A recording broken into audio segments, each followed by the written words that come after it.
नमस्कार दोस्तों, मैं संतोष पटेल स्वागत करता हूं आपके अपने YouTube चैनल डिजिटल भंडार पर। आज की वीडियो में हम CPCT एग्जाम सितंबर 2022 के लिए कंप्यूटर के इम्पोर्टेंट क्वेश्चंस को समझने वाले हैं। यह हमारा CPCT एग्जाम सितंबर 2022 के लिए पार्ट 2 है, दूसरे नंबर का वीडियो है।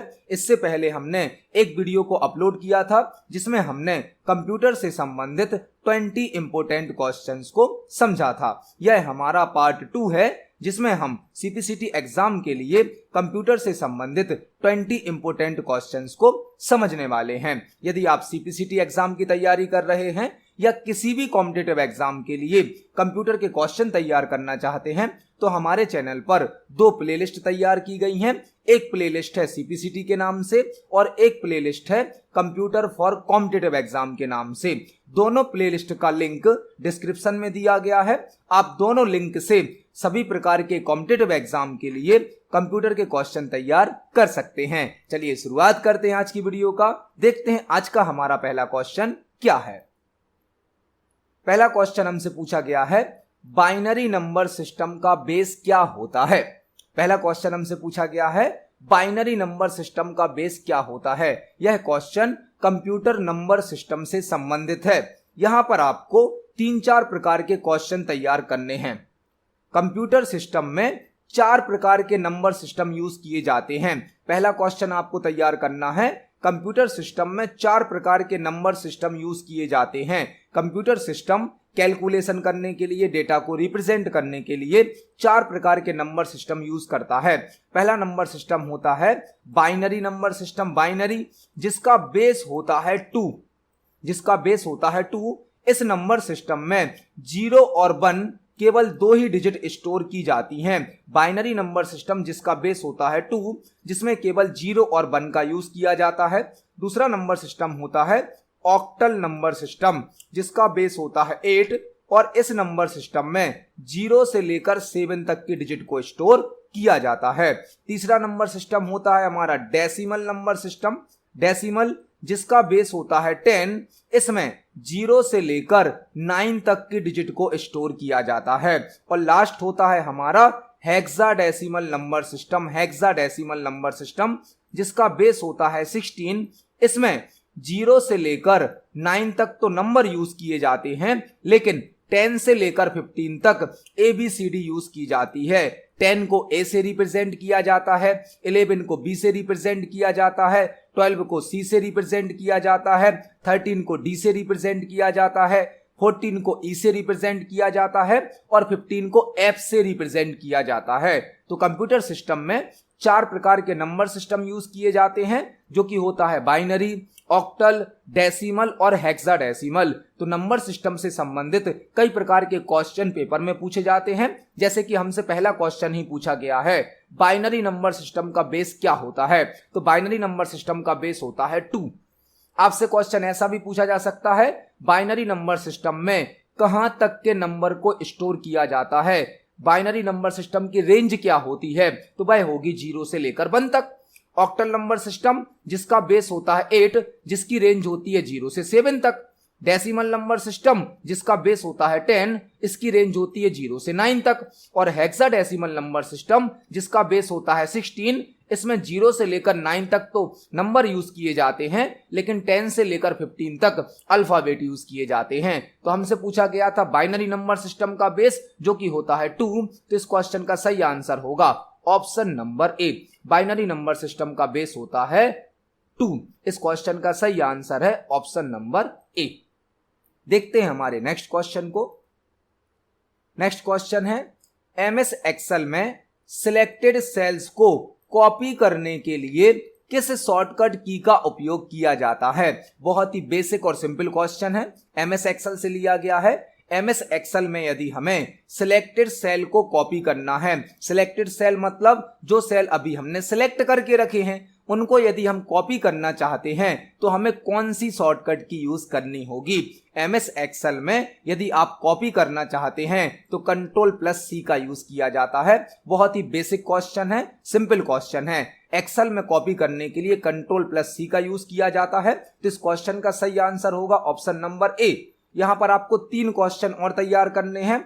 Ctrl+V पेस्ट की शॉर्टकट की होती है कंट्रोल प्लस एक्स, कट की शॉर्टकट की होती है, और control plus D MS Excel में फिल डाउन की शॉर्टकट की होती है, फिल डाउन की। यदि हमें किसी एक नंबर को, किसी एक डेटा को नीचे वाले सेल में फिल करना है तो फिल डाउन का यूज किया जाता है, जिसकी शॉर्टकट की होती है कंट्रोल प्लस डी। तो एक क्वेश्चन में हमने 4 क्वेश्चन तैयार करे। इस क्वेश्चन का सही आंसर है option number A control plus C. देखते हैं हमारे नेक्स्ट क्वेश्चन को। नेक्स्ट क्वेश्चन एमएस वर्ड से लिया गया है। एमएस वर्ड में all margin by default blank set होते हैं। एमएस वर्ड से लिया गया है क्वेश्चन, बहुत ही इंपोर्टेंट क्वेश्चन है। एमएस वर्ड में ऑल मार्जिन बाय डिफॉल्ट कितने सेट होते हैं आपको यह बताना है। एमएस वर्ड में पहले आपको यह पता होना चाहिए मार्जिन क्या होता है। मार्जिन, आप एमएस वर्ड में जो पेज बनाते हैं, पेज तैयार करते हैं, आपने देखा होगा पेज के चारों साइड पर, ऑल साइड पर कुछ ब्लैंक एरिया छूटा होता है। ब्लैंक एरिया उसे कहा जाता है मार्जिन। पेज में एक होता है टॉप मार्जिन, एक होता है बॉटम मार्जिन, एक होता है लेफ्ट मार्जिन, एक होता है राइट मार्जिन। पेज पर 4 प्रकार के बेसिक मार्जिन तो होते हैं, top margin, bottom margin, left margin, right margin. लेकिन एमएस वर्ड में एक स्पेशल मार्जिन और यूज किया जाता है जो कि होता है गटर मार्जिन। गटर मार्जिन जो कि बाइंडिंग के लिए यूज किया जाता है। यदि हमें पेज की बाइंडिंग करानी है तो उसके लिए एक स्पेशल मार्जिन यूज किया जाता है जिसे कहा जाता है गटर मार्जिन। और गटर मार्जिन को या तो हम लेफ्ट साइड पर यूज कर सकते हैं या फिर टॉप पर यूज कर सकते हैं। गटर मार्जिन से संबंधित कई बार क्वेश्चन पूछा जाता है कि गटर मार्जिन का यूज क्या होता है, बाइंडिंग के लिए किस मार्जिन का यूज किया जाता है, तो गटर मार्जिन होगा। और गटर मार्जिन को हम केवल 2 जगह पर यूज कर सकते हैं, या तो लेफ्ट साइड पर या फिर टॉप पर। तो मार्जिन एमएस वर्ड में 5 प्रकार के होते हैं, top margin, bottom margin, left margin और राइट मार्जिन। हमसे क्वेश्चन पूछा गया है कि एमएस वर्ड में बाय डिफॉल्ट मार्जिन कितना सेट होता है, अपने आप मार्जिन कितना सेट होता है। तो इस क्वेश्चन का सही आंसर होगा ऑप्शन नंबर ए 1 इंच। एमएस वर्ड में जो बाय डिफॉल्ट मार्जिन सेट होता है वह होता है 1 इंच। जब आप एमएस वर्ड में कोई डॉक्यूमेंट तैयार करते हो तो पेज पर बाय डिफॉल्ट 1 इंच का मार्जिन सेट होता है। इस क्वेश्चन का सही आंसर है ऑप्शन नंबर ए। देखते हैं हमारे नेक्स्ट क्वेश्चन को। नेक्स्ट क्वेश्चन हमसे पूछा गया है पावर पॉइंट सॉफ्टवेयर से। पावर पॉइंट में नेक्स्ट टाइटल या प्लेस होल्डर पर जाने के लिए किस शॉर्टकट की का उपयोग किया जाता है। पावर पॉइंट में नेक्स्ट टाइटल या प्लेस होल्डर पर जाने के लिए किस शॉर्टकट की का यूज किया जाता है। पावर पॉइंट जिसमें प्रेजेंटेशन बनाया जाता है, और पावर पॉइंट में हम स्लाइड पर प्रेजेंटेशन ड्रॉ करते हैं, स्लाइड पर प्रेजेंटेशन को डिजाइन करते हैं। अलग अलग प्रकार की पावर पॉइंट में स्लाइड होती है। तो यदि हमें स्लाइड पर एक टाइटल से या एक टेक्स्ट से दूसरे टेक्स्ट पर जाना है, एक प्लेस होल्डर से दूसरे प्लेस होल्डर पर जाना है। प्लेस होल्डर का मतलब है अलग अलग पार्ट। जो आपके सामने अभी स्लाइड शो हो रही है, आप देख सकते हैं इसमें एक प्लेस होल्डर हमारा यह बॉक्स है जिसमें क्वेश्चन लिखा गया है। दूसरा प्लेस होल्डर हमारा यह है जहां पर चारों हमारे ऑप्शन रखे गए हैं। इस स्लाइड में 2 प्लेस होल्डर हैं। फॉर एग्जाम्पल हमारा कर्सर अभी ऊपर वाले प्लेस होल्डर में है और हमें डायरेक्ट नीचे वाले प्लेस होल्डर में आना है, तो हम कौन सी शॉर्टकट की यूज करेंगे। पावर पॉइंट में स्लाइड पर मल्टीपल टाइप के प्लेस होल्डर होते हैं, एक साथ कई प्लेस होल्डर होते हैं। तो एक प्लेस होल्डर से दूसरे प्लेस होल्डर पर जाने के लिए कंट्रोल प्लस एंटर का यूज किया जाता है। Control plus enter. Power point में एक प्लेस होल्डर से या एक टाइटल से दूसरे टाइटल पर जाने के लिए कंट्रोल प्लस एंटर का यूज किया जाता है। तो इस क्वेश्चन का सही आंसर होगा option number B control plus enter. देखते हैं हमारे नेक्स्ट क्वेश्चन को। नेक्स्ट क्वेश्चन एमएस एक्सेल से पूछा गया है। एमएस एक्सेल में चार्ट क्रिएट करने के लिए किस फंक्शन की का उपयोग किया जाता है। बहुत ही इंपॉर्टेंट क्वेश्चन है। एमएस एक्सेल में चार्ट क्रिएट करने के लिए किस फंक्शन की का उपयोग किया जाता है। पहले आपको यह पता होना चाहिए कि चार्ट क्या होता है। एक्सेल में आप एक्सेल में जो टेबल बनाते हैं, टेबल में कुछ डेटा फिल किया जाता है। टेबल में फिल होने वाले डेटा को यदि हमें ग्राफिकली रिप्रेजेंट करना है तो उसके लिए चार्ट का यूज किया जाता है। टेबल में जो डेटा भरा जाता है उस डेटा को ग्राफिकली रिप्रेजेंट करने के लिए चार्ट का यूज किया जाता है। चार्ट को हम F11 की के माध्यम से क्रिएट कर सकते हैं। F11 यदि हमें एक्सेल में अपनी टेबल का चार्ट क्रिएट करना है तो हम F11 की के माध्यम से क्रिएट कर सकते हैं, लेकिन आप F11 की से जो चार्ट बनाएंगे वह एक न्यू वर्कशीट पर क्रिएट होता है।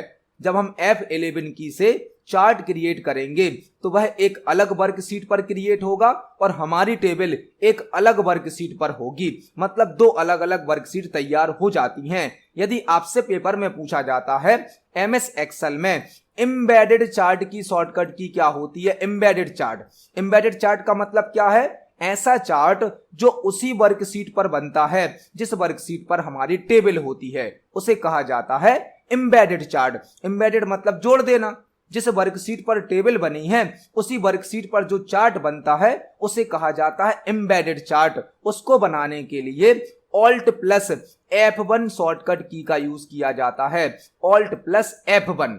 यदि आपको एम्बेडेड चार्ट का क्वेश्चन आता है तो Alt प्लस F1 उसका आंसर होगा, और यदि आपसे पूछा जाता है चार्ट बनाने की फंक्शन की क्या है, शॉर्टकट की क्या है, तो आंसर होगा F11। लेकिन F11 से जो चार्ट बनता है वह न्यू वर्कशीट पर बनता है और Alt प्लस F1 से जो चार्ट बनता है वह सेम वर्कशीट पर बनता है, इसलिए इसे कहा जाता है एम्बेडेड चार्ट। तो यहां पर हमने 3 क्वेश्चन तैयार करे। टेबल के डेटा को ग्राफिकली रिप्रेजेंट करने के लिए चार्ट का यूज किया जाता है। चार्ट को यदि हमें न्यू वर्कशीट पर बनाना है तो F11 का यूज करेंगे, और सेम वर्कशीट पर यदि हमें एम्बेडेड चार्ट बनाना है तो उसके लिए हम Alt प्लस F1 शॉर्टकट की का यूज कर सकते हैं। तो इस क्वेश्चन का सही आंसर होगा ऑप्शन नंबर बी। देखते हैं हमारे नेक्स्ट क्वेश्चन को। नेक्स्ट क्वेश्चन MS वर्ड से लिया गया है। MS वर्ड में स्मार्ट आर्ट इंसर्ट करने के लिए ब्लैंक टैब को सिलेक्ट किया जाता है। MS वर्ड में यदि हमें स्मार्ट आर्ट को यूज करना है, स्मार्ट आर्ट को ऐड करना है, तो हम कौन सा टैब यूज करेंगे। MS वर्ड के अंदर मल्टीपल टैब होते हैं, हर टैब में अलग अलग प्रकार के कमांड, अलग अलग प्रकार के फीचर प्रोवाइड किए जाते हैं।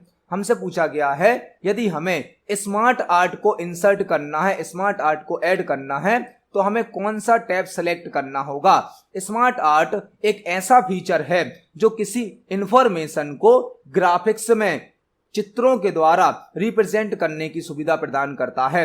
यदि आपको MS वर्ड में किसी इंफॉर्मेशन को ग्राफिकली रिप्रेजेंट करना है, अट्रैक्टिवली रिप्रेजेंट करना है, तो आप स्मार्ट आर्ट का यूज कर सकते हैं। और स्मार्ट आर्ट को हमसे पूछा गया है इंसर्ट करना। इंसर्ट करना मतलब ऐड करना। जो भी ऑप्शन इंसर्ट होते हैं, ऐड होते हैं, वह सभी इंसर्ट टैब में ही प्राप्त होते हैं। मतलब इस क्वेश्चन का सही आंसर होगा option number D, insert tab. जो भी ऑप्शन हम डॉक्यूमेंट में इंसर्ट करते हैं, ऐड करते हैं, वह सभी हमें इंसर्ट टैब के अंतर्गत प्राप्त होते हैं। स्मार्ट आर्ट, पिक्चर, हाइपरलिंक, इस प्रकार के जो भी ऑप्शन हम इंसर्ट करते हैं वह सभी इंसर्ट टैब के अंतर्गत प्राप्त होते हैं। तो इस क्वेश्चन का सही आंसर होगा option number D. Smart art को इंसर्ट करने के लिए इंसर्ट टैब का यूज किया जाता है। तो इस क्वेश्चन का सही आंसर है option number D, insert tab. देखते हैं हमारे नेक्स्ट क्वेश्चन को। नेक्स्ट क्वेश्चन है, निम्न में से कौन एक सिस्टम सॉफ्टवेयर है। निम्न में से कौन एक सिस्टम सॉफ्टवेयर है। हमें यहां पर बताना है कि दिए गए ऑप्शन में से कौन एक सिस्टम सॉफ्टवेयर है। सॉफ्टवेयर को 2 कैटेगरी में डिवाइड किया गया है। एक होते हैं सिस्टम सॉफ्टवेयर, एक होते हैं एप्लीकेशन सॉफ्टवेयर। सिस्टम सॉफ्टवेयर वह कहलाते हैं जो सिस्टम के लिए आवश्यक होते हैं। सिस्टम के लिए जो आवश्यक सॉफ्टवेयर होते हैं वह कहलाते हैं सिस्टम सॉफ्टवेयर। जिनके बिना हमारा सिस्टम ऑन नहीं हो सकता है, वर्क नहीं कर सकता है, वह कहलाते हैं सिस्टम सॉफ्टवेयर। और एप्लीकेशन सॉफ्टवेयर वह होते हैं जो किसी फिक्स टास्क को कंप्लीट करने के लिए यूज किए जाते हैं। वह सभी सॉफ्टवेयर जो किसी फिक्स टास्क को कंप्लीट करते हैं, यूजर की रिक्वायरमेंट को पूरा करते हैं, वह कहलाते हैं एप्लीकेशन सॉफ्टवेयर। फॉर एग्जाम्पल, आप विंडोज 7, विंडो 8, विंडो 10 यूज करते हैं, वह सभी सिस्टम सॉफ्टवेयर हैं। उनके बिना आपका कंप्यूटर सिस्टम ऑन नहीं हो सकता है। मोबाइल में एंड्रॉयड ऑपरेटिंग सिस्टम है, वह भी एक सिस्टम सॉफ्टवेयर है जिसके बिना हमारा मोबाइल ऑन नहीं हो सकता है। यदि हमें अपने कंप्यूटर सिस्टम पर, मोबाइल पर एप्लीकेशन सॉफ्टवेयर को यूज करना है तो पहले हमें सिस्टम सॉफ्टवेयर को इंस्टॉल करना होता है।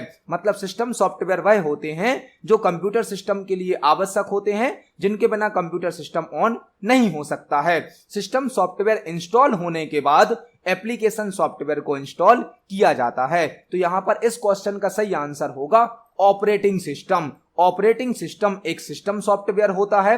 वर्ड प्रोसेसिंग सॉफ्टवेयर तो MS वर्ड है जो कि हमें टाइपिंग फॉर्मेटिंग की सुविधा देता है।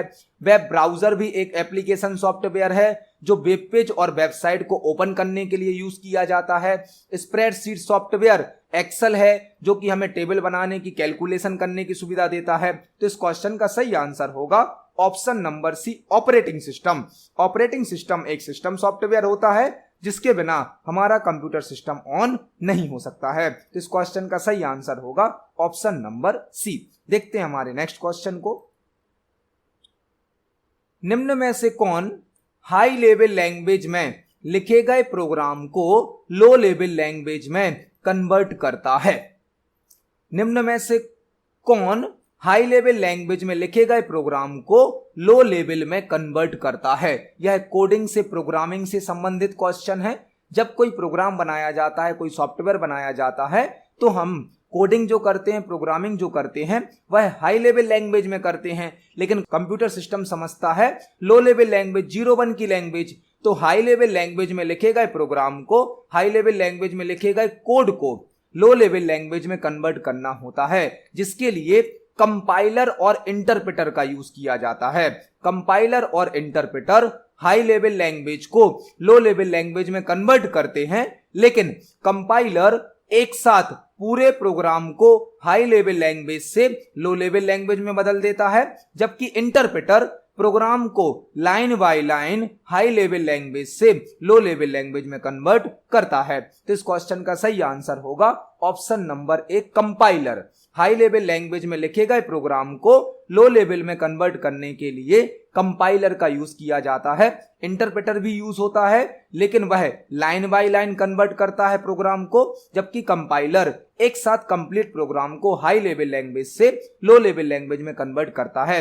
यहां पर आपको एक क्वेश्चन और तैयार करना है। असेंबलर, असेंबलर जो होता है वह असेंबली लैंग्वेज को लो लेवल लैंग्वेज में कन्वर्ट करता है, 01 में कन्वर्ट करता है। यदि हमें असेंबली लैंग्वेज को बाइनरी लैंग्वेज में बदलना है तो असेंबलर का यूज होगा, और हाई लेवल लैंग्वेज को लो लेवल लैंग्वेज में बदलना है तो कंपाइलर या इंटरप्रेटर का यूज किया जाता है। तो इस क्वेश्चन का सही आंसर होगा ऑप्शन नंबर ए, कंपाइलर। देखते हैं हमारे नेक्स्ट क्वेश्चन को।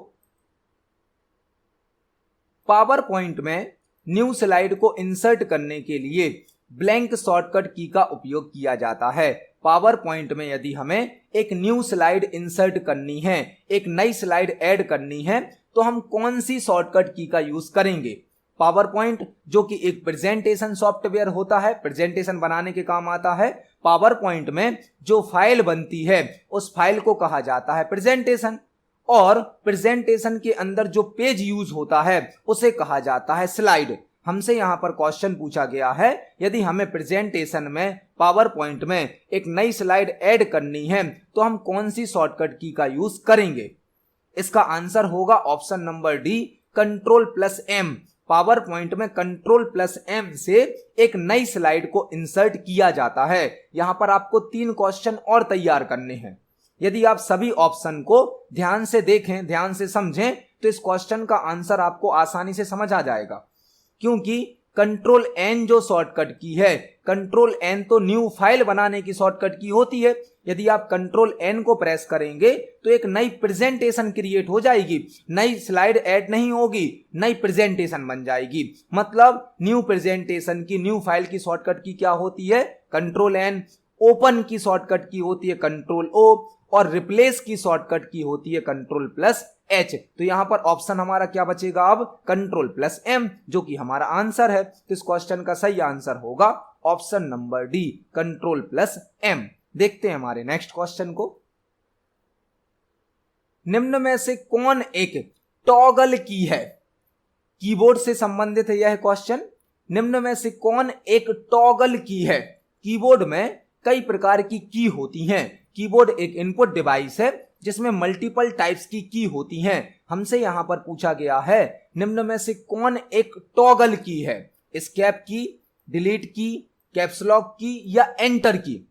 कीबोर्ड में टॉगल की वह की कहलाती हैं जो एक बार प्रेस करने पर ऑन हो जाती हैं और दोबारा प्रेस करने पर ऑफ हो जाती हैं। कीबोर्ड में वह सभी की टॉगल की कहलाती हैं जिनको एक बार प्रेस करो तो वह ऑन हो जाती हैं और दोबारा प्रेस करो तो वह ऑफ हो जाती हैं। इसका आंसर होगा कैप्स लॉक। जब आप कैप्स लॉक की को एक बार प्रेस करते हैं तो वह ऑन हो जाती है, एक्टिवेट हो जाती है और सारे कैरेक्टर को कैपिटल लेटर में टाइप किया जाता है, और यदि कैप्स लॉक को दोबारा प्रेस करते हैं तो वह ऑफ हो जाती है, डीएक्टिवेट हो जाती है और सभी लेटर स्मॉल लेटर में टाइप होते हैं। मतलब इस क्वेश्चन का सही आंसर है option number C, caps lock एक टॉगल की होती है। इस क्वेश्चन का सही आंसर है ऑप्शन नंबर सी। देखते हैं नेक्स्ट क्वेश्चन को। Next question computer number system से संबंधित है। हमें एक डेसिमल नंबर सिस्टम दिया गया है और इसकी हमें हेक्साडेसिमल वैल्यू बतानी है, क्या होगी। नंबर सिस्टम से संबंधित 2-3 प्रश्न अब सीपीसीटी के पेपर में जरूर पूछे जाते हैं। अभी जो 30 जुलाई को और 31 जुलाई को सीपीसीटी का पेपर हुआ है उसमें हर पेपर में 2 से 3 क्वेश्चन कंप्यूटर नंबर सिस्टम के पूछे गए हैं। हमने अपने चैनल पर नंबर सिस्टम को कन्वर्ट करने के लिए, सॉल्व करने के लिए अलग से वीडियोस को प्रोवाइड किया है। आप हमारे चैनल पर सभी नंबर सिस्टम को कन्वर्ट करना बहुत ही आसान तरीके से सीख सकते हैं। ऑलरेडी वीडियोस को अपलोड किया जा चुका है। यहां पर हमसे पूछा गया है यदि हमें एक डेसिमल नंबर सिस्टम को हेक्साडेसिमल में बदलना है तो हम कैसे बदलेंगे। हमें एक डेसिमल नंबर सिस्टम दिया गया है और इसकी हमें हेक्साडेसिमल वैल्यू बतानी है कि क्या होगी। मतलब आपको एक डेसिमल नंबर सिस्टम को हेक्साडेसिमल नंबर सिस्टम में बदलना है। हमने यह कैसे पहचाना कि यह डेसिमल नंबर सिस्टम है, इसके बेस से। इसका बेस है 10 और डेसिमल नंबर सिस्टम का बेस होता है 10 बेस से हमने पहचाना यह डेसिमल नंबर है और हमें इसको किस में बदलना है, हेक्साडेसिमल में। तो जब भी आपको कोई डेसिमल नंबर सिस्टम को हेक्साडेसिमल में बदलना हो तो उसका फॉर्मूला होता है आपको 16 से भाग देना है, 16 से भाग देना है। 16 से डिवाइड करेंगे तो आप किसी भी डेसिमल नंबर सिस्टम को हेक्साडेसिमल में बदल सकते हैं। हमारा जो क्वेश्चन है उस क्वेश्चन को लिखते हैं हम। क्वेश्चन है हमारा 100 मतलब 100। इसमें हमें 16 से भाग देना है 16 से। जब आप किसी भी नंबर में भाग देंगे तो एक भागफल प्राप्त होगा, उसको हम नीचे लिखेंगे, और एक हमें शेषफल प्राप्त होगा, रिमाइंडर, उसको हम बाजू में लिख लेते हैं क्योंकि रिमाइंडर ही हमारा आंसर बनेगा। जब हम एक संख्या को दूसरी संख्या से डिवाइड करते हैं तो एक भागफल प्राप्त होता है, उसको हम यहां लिखेंगे, और एक शेषफल भी प्राप्त होता है, रिमाइंडर, उसको हम यहां लिखेंगे। अब हमें इस डेसिमल नंबर में 16 से 16 से भाग देना है तो 100 है यहाँ पर। 100 में जब हम 16 से भाग देंगे तो यह यहाँ पर 6 बार डिवाइड होगा, क्योंकि 16 को जब हम 6 से 16 में जब हम 6 का गुणा करेंगे तो हो जाएगा 96, 96। 16 छंग 96 होता है, 6 बार भाग जाएगा तो यहां पर 100 में से जब हम 96 घटाएंगे तो बचेगा 4, वह हमारा शेषफल होगा, उसको हम यहां पर लिखेंगे। हमने 100 में 16 से भाग दिया तो हमारा भाग गया 6 बार, 16 छंग 96, यहां पर बचेगा कितना, 4, तो वो 4 हमारा शेषफल है, रिमाइंडर है, उसको हमने यहां पर लिख लिया। अब हमें इस 6 में फिर से 16 से भाग देना है तो 6 में तो 16 का भाग जाएगा नहीं, तो यह 6 भी हमारा शेषफल है, रिमाइंडर है, इसको भी हम यहां पर लिख लेंगे। अब जो हमारा रिमाइंडर आया है इसको हमें नीचे से ऊपर की दिशा में लिख देना है, नीचे से ऊपर की दिशा में, तो हमारा क्वेश्चन सॉल्व हो जाएगा। नीचे से ऊपर लिखेंगे तो यह क्या हो जाएगा, 64। हमारा आंसर होगा ऑप्शन नंबर ए। देख सकते हैं आप नंबर सिस्टम को सॉल्व करना कितना आसान है। हमें जो डेसिमल नंबर दिया गया था उसको हेक्साडेसिमल में बदलने के लिए हमने 16 से डिवाइड किया, 16 से भाग दिया, जो शेषफल आया उसको हमने नीचे से ऊपर के डायरेक्शन में लिख दिया, हमारा आंसर आ गया। तो इतने आसान होते हैं नंबर सिस्टम, जो कि अब सीपीसीटी के पेपर में 2-3 क्वेश्चन जरूर पूछे जाते हैं। चैनल पर अलग से सभी प्रकार के नंबर सिस्टम को कन्वर्ट करना सिखाया गया है, जो कि एक डिजिटल इलेक्ट्रॉनिक्स के नाम से प्लेलिस्ट बनाई गई है। आप सभी प्रकार के नंबर सिस्टम को सॉल्व करना बहुत ही आसान तरीके से सीख सकते हैं। तो इस क्वेश्चन का सही आंसर है ऑप्शन नंबर ए 64। इस क्वेश्चन का सही आंसर है ऑप्शन नंबर ए। देखते हैं हमारे नेक्स्ट क्वेश्चन को। नेक्स्ट क्वेश्चन एक्सेल से लिया गया है। एक्सेल में रो और कॉलम के इंटरसेक्शन को क्या कहा जाता है? बहुत ही बेसिक और सिंपल क्वेश्चन है, लेकिन इंपोर्टेंट क्वेश्चन है। एमएस एक्सेल में हमें एक वर्कशीट प्राप्त होती है, वर्कशीट। एमएस एक्सेल के पेज को वर्कशीट कहा जाता है, एमएस एक्सेल की फाइल को वर्कबुक कहा जाता है। जो वर्कशीट होती है उसमें मल्टीपल रो और कॉलम होते हैं। एक वर्कशीट में मल्टीपल रो होती हैं, मल्टीपल कॉलम होते हैं। हमसे पूछा गया है जब एक रो और कॉलम इंटरसेक्ट करता है, जब एक रो और कॉलम मिलता है तो क्या क्रिएट होता है? रो और कॉलम के मिलने पर सेल क्रिएट होता है, सेल। एमएस एक्सेल में सेल रो और कॉलम को मिलाकर बनता है। हम जो भी डेटा टाइप करते हैं वह सेल में टाइप होता है। तो इस क्वेश्चन का सही आंसर होगा ऑप्शन नंबर डी। रो और कॉलम के इंटरसेक्शन को सेल कहा जाता है। देखते हैं हमारे नेक्स्ट क्वेश्चन को। नेक्स्ट क्वेश्चन है 1 बाइट में कितनी बिट्स होती हैं? कंप्यूटर की मेमोरी यूनिट से संबंधित यह क्वेश्चन है। कंप्यूटर में मेमोरी यूनिट होती हैं कई प्रकार की, जो कि डेटा को मेजर करने के लिए यूज की जाती हैं। हमसे यहां पर पूछा गया है 1 बाइट में कितनी बिट्स होती हैं? एक बाइट में 8 बिट्स होती हैं, 8 बिट। एक बाइट में 8 बिट्स होती हैं, मतलब इस क्वेश्चन का सही आंसर होगा ऑप्शन नंबर ए। 1 बाइट में 8 बिट्स होती हैं, तो इस क्वेश्चन का सही आंसर है ऑप्शन नंबर ए। यहां पर आपसे यह भी पूछा जा सकता है कि हाफ बाइट में कितनी बिट्स होती हैं? हाफ बाइट मतलब 4 बिट्स। तो यह क्वेश्चन इस प्रकार से भी पूछा जा सकता है। एक बाइट में होती हैं 8 बिट और हाफ बाइट में होती हैं 4 बिट। तो इस क्वेश्चन का सही आंसर है ऑप्शन नंबर ए। देखते हैं हमारे नेक्स्ट क्वेश्चन को। नेक्स्ट क्वेश्चन है इमेज कंप्रेशन में एफपीएस का फुल फॉर्म क्या होता है?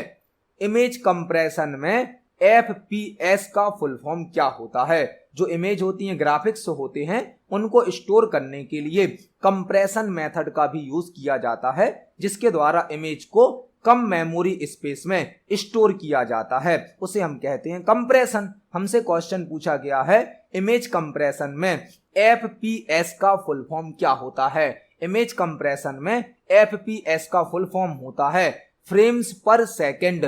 फ्रेम्स पर सेकंड एफपीएस का फुल फॉर्म होता है फ्रेम्स पर सेकंड। तो इस क्वेश्चन का सही आंसर होगा ऑप्शन नंबर बी। एफपीएस का फुल फॉर्म होता है फ्रेम्स पर सेकंड। देखते हैं हमारे नेक्स्ट क्वेश्चन को।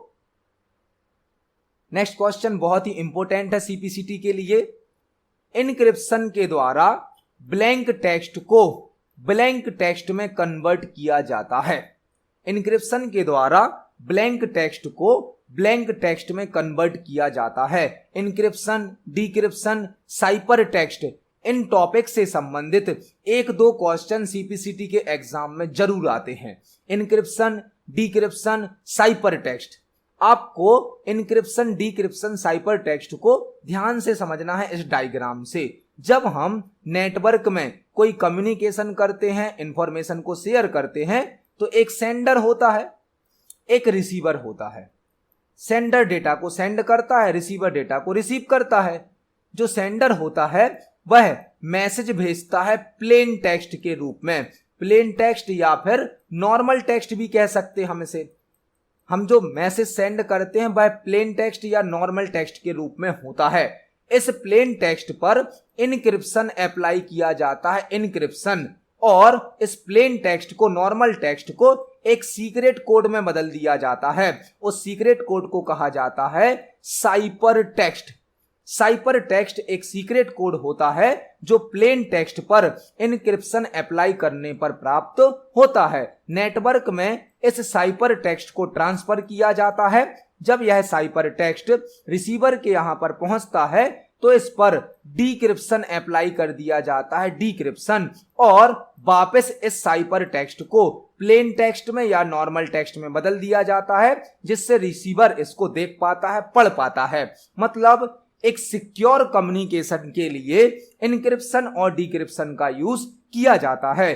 इनक्रिप्शन सेंडर साइड पर यूज होता है, डिक्रिप्शन रिसीवर साइड पर यूज होता है। इनक्रिप्शन के द्वारा प्लेन टेक्स्ट को या नॉर्मल टेक्स्ट को साइपर टेक्स्ट में बदला जाता है और डिक्रिप्शन के द्वारा साइपर टेक्स्ट को वापस प्लेन टेक्स्ट या नॉर्मल टेक्स्ट में कन्वर्ट कर दिया जाता है। तो इस क्वेश्चन में हमसे पूछा गया है इनक्रिप्शन के द्वारा ब्लैंक टेक्स्ट को, ब्लैंक टेक्स्ट मतलब नॉर्मल टेक्स्ट को साइपर टेक्स्ट में कन्वर्ट कर दिया जाता है। तो इस क्वेश्चन का सही आंसर होगा ऑप्शन नंबर ए, नॉर्मल टेक्स्ट को साइपर टेक्स्ट में बदलता है इनक्रिप्शन।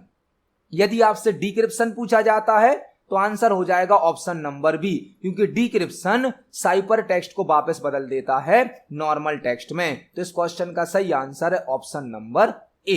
देखते हैं हमारे नेक्स्ट क्वेश्चन को। एक्सेल में कॉलम के नेम को ब्लैंक से रिप्रेजेंट किया जाता है। एमएस एक्सेल से यह क्वेश्चन लिया गया है। एमएस एक्सेल की जो वर्कशीट होती है उसमें मल्टीपल रो और मल्टीपल कॉलम होते हैं। हमसे पूछा गया है जो कॉलम के नाम होते हैं उनको किससे रिप्रेजेंट किया जाता है, कॉलम के नाम को किससे दर्शाया जाता है, नंबर 1 2 3 से, ABCD से, कैपिटल रोमन नंबर से या स्मॉल रोमन नंबर से। तो एमएस एक्सेल की जो वर्कशीट होती है उसमें कॉलम के नेम को अल्फाबेट से रिप्रेजेंट किया जाता है ABCD से, और रो को नंबर से रिप्रेजेंट किया जाता है। रो को नंबर से रिप्रेजेंट करते हैं 1 2 3 से, और कॉलम को अल्फाबेट से ABCD से रिप्रेजेंट किया जाता है। तो इस क्वेश्चन का सही आंसर होगा option number B, ABCD। Column के नाम को अल्फाबेट से ABC से रिप्रेजेंट किया जाता है। देखते हैं हमारे नेक्स्ट क्वेश्चन को। नेक्स्ट क्वेश्चन एमएस वर्ड से लिया गया है। एमएस वर्ड 2016 मतलब 2016 में किस टैब के द्वारा किसी ऑब्जेक्ट को ऐड किया जा सकता है। एमएस वर्ड 2016 में यदि हमें कोई ऑब्जेक्ट ऐड करना है, कोई पिक्चर ऐड करनी है, कोई शेप ऐड करना है, हमें स्मार्ट आर्ट ऐड करना है, हाइपरलिंक ऐड करना है, तो हम किस टैब का यूज करेंगे। एमएस वर्ड में यदि हमें कोई भी ऑब्जेक्ट ऐड करना है तो इंसर्ट टैब का यूज किया जाता है। इंसर्ट टैब, ऑब्जेक्ट को इंसर्ट किया जाता है मतलब ऐड किया जाता है, तो आंसर हो जाएगा हमारा इंसर्ट टैब। जो भी एमएस वर्ड के वर्जन हैं उनमें यदि हमें किसी ऑब्जेक्ट को ऐड करना है तो इंसर्ट टैब का यूज किया जाता है। इस क्वेश्चन का सही आंसर होगा option number C, insert tab. देखते हैं हमारे नेक्स्ट क्वेश्चन को। निम्न में से कौन एक वर्ड प्रोसेसिंग सॉफ्टवेयर नहीं है।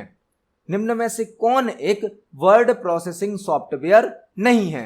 वर्ड प्रोसेसिंग सॉफ्टवेयर वह होते हैं जो हमें टेक्स्ट को टाइप करने की, एडिट करने की और फॉर्मेटिंग करने की सुविधा प्रदान करते हैं। ऐसे सॉफ्टवेयर जिनमें हम टेक्स्ट को टाइप कर सकते हैं, एडिटिंग कर सकते हैं, उनकी फॉर्मेटिंग कर सकते हैं, वह कहलाते हैं वर्ड प्रोसेसिंग सॉफ्टवेयर। कई कंपनी के अलग अलग वर्ड प्रोसेसिंग सॉफ्टवेयर आते हैं। हमसे पूछा गया है निम्न में से कौन वर्ड प्रोसेसिंग सॉफ्टवेयर नहीं है। वर्ड परफेक्ट यह एक वर्ड प्रोसेसिंग सॉफ्टवेयर है। एमएस वर्ड यह भी एक वर्ड प्रोसेसिंग सॉफ्टवेयर है। ओपन ऑफिस राइटर यह भी वर्ड प्रोसेसिंग सॉफ्टवेयर है।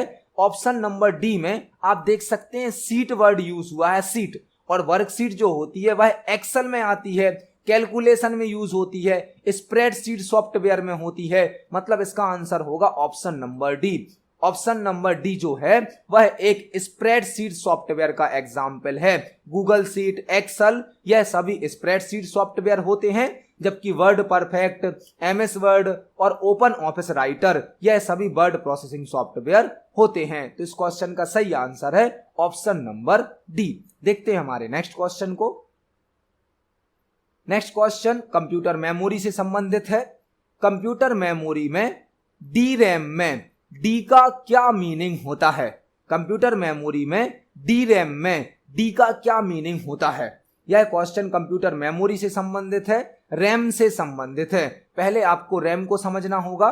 रैम जो कि एक वोलेटाइल मेमोरी होती है, टेम्परेरी मेमोरी होती है। जब तक कंप्यूटर सिस्टम ऑन रहता है तब तक रैम में डेटा स्टोर रहता है। कंप्यूटर सिस्टम को ऑफ करने पर रैम से डेटा डिलीट हो जाता है। रैम का फुल फॉर्म होता है रैंडम एक्सेस मेमोरी। रैम दो प्रकार की होती है, एक होती है एस रैम मतलब स्टैटिक रैम, एक होती है डी रैम जो कि होती है डायनामिक रैम। मतलब यहाँ पर इस क्वेश्चन का सही आंसर होगा डायनामिक। हमसे पूछा गया है डी रैम में डी का क्या मीनिंग होता है, वह होता है डायनामिक। रैम का फुल फॉर्म होता है रैंडम एक्सेस मेमोरी। रैम दो प्रकार की होती है, एस रैम मतलब static random access memory, D RAM मतलब कि डायनामिक रैंडम एक्सेस मेमोरी। तो इस क्वेश्चन का सही आंसर होगा ऑप्शन नंबर सी। देखते हैं हमारे नेक्स्ट क्वेश्चन को। नेक्स्ट क्वेश्चन है एमएस वर्ड 2019 मतलब 2019 में निम्न में से कौन सा डिफॉल्ट कॉलम प्रीसेट होता है। एमएस वर्ड 2019 में निम्न में से कौन सा डिफॉल्ट कॉलम प्रीसेट होता है। यदि आपको ऐसा कोई क्वेश्चन आता है जिसमें एमएस वर्ड, एक्सेल या पावर पॉइंट का वर्जन भी लिखा है कि 2016, 2019, 2013, तो आपको क्वेश्चन में कंफ्यूज नहीं होना है, क्योंकि माइक्रोसॉफ्ट के जो भी सॉफ्टवेयर आते हैं, वर्ड, एक्सेल, पावर पॉइंट, इनके अलग अलग वर्जन्स तो आ चुके हैं, लेकिन उनमें ज्यादा डिफरेंस नहीं होता है। कुछ एक्स्ट्रा फीचर ऐड किए गए हैं, लेकिन मैक्सिमम शॉर्टकट की, मैक्सिमम ऑप्शन सेम पुराने वर्जन्स के जैसे ही होते हैं। आपको क्वेश्चन में कंफ्यूज नहीं होना है कि 2019 तो हमने पढ़ा नहीं है, हमने तो 2013 पढ़ा है। ऐसा नहीं है। आपने यदि एमएस वर्ड का पुराना वर्जन भी पढ़ा है तो उससे रिलेटेड ही नए वर्जन में ऑप्शन अवेलेबल होते हैं। हमसे पूछा गया है एमएस वर्ड 2019 में निम्न में से कौन सा डिफॉल्ट कॉलम प्रीसेट होता है। डिफॉल्ट कॉलम प्रीसेट का मतलब है जब आप एमएस वर्ड में कोई डॉक्यूमेंट बनाते हैं, पेज बनाते हैं, तो बाय डिफॉल्ट आपका पेज कितने कॉलम में डिवाइड होता है। आप पेज पर कॉलम बना सकते हैं, पेज को कॉलम में डिवाइड कर सकते हैं, तो बाय डिफॉल्ट मतलब अपने आप आपके पेज पर कितने कॉलम होते हैं। बाय डिफॉल्ट होता है एक कॉलम, मतलब अपने आप पेज सिंगल कॉलम में होता है। यदि हमें कॉलम क्रिएट करने हैं तो हम 2 कॉलम क्रिएट कर सकते हैं, 3 कॉलम क्रिएट कर सकते हैं, मल्टीपल कॉलम क्रिएट कर सकते हैं, लेकिन बाय डिफॉल्ट पेज हमारा एक कॉलम में डिवाइड होता है। मतलब आंसर होगा 1 कॉलम। जो हमें पेज मिलता है एमएस वर्ड के अंदर वह बाय डिफॉल्ट मतलब अपने आप सिंगल कॉलम में शो होता है। तो इस क्वेश्चन का सही आंसर है ऑप्शन नंबर ए 1 कॉलम। एमएस वर्ड में जो पेज होता है वह बाय डिफॉल्ट सिंगल कॉलम पर सेट होता है। तो इस क्वेश्चन का सही आंसर है ऑप्शन नंबर ए। आज की वीडियो में हमने सीपीसीटी एग्जाम के लिए कंप्यूटर से संबंधित 20 इंपोर्टेंट क्वेश्चंस को समझा है। जब हमने एक क्वेश्चन को समझा तो उससे संबंधित हमने 2-3 क्वेश्चन और भी समझे हैं। पेपर में सभी प्रकार के क्वेश्चन पूछे जाते हैं, सिंपल भी, मीडियम लेवल के भी और एडवांस लेवल के भी। आप सभी क्वेश्चन को पढ़ें, समझें, प्रॉपरली अपने नोट्स जरूर बनाएं, क्योंकि नोट्स बनाने से आप जो क्वेश्चन पढ़ रहे हैं उसको लिखने पर वह आपको और अच्छे तरीके से याद होता है। और जब आप अपने एग्जाम के लिए रिवीजन करेंगे तो आपने जो नोट्स बनाए हैं उन नोट्स से आप बहुत कम समय में अच्छे तरीके से रिवीजन भी कर पाएंगे। आपने आज जो क्वेश्चन पढ़े हैं आप इनको पढ़ें, समझें। आपका कोई क्वेश्चन है, कोई डाउट है तो कमेंट सेक्शन में जरूर पूछें। वीडियो पसंद आती है तो वीडियो को लाइक करें, ज्यादा से ज्यादा शेयर करें। मिलते हैं अगली वीडियो में। धन्यवाद।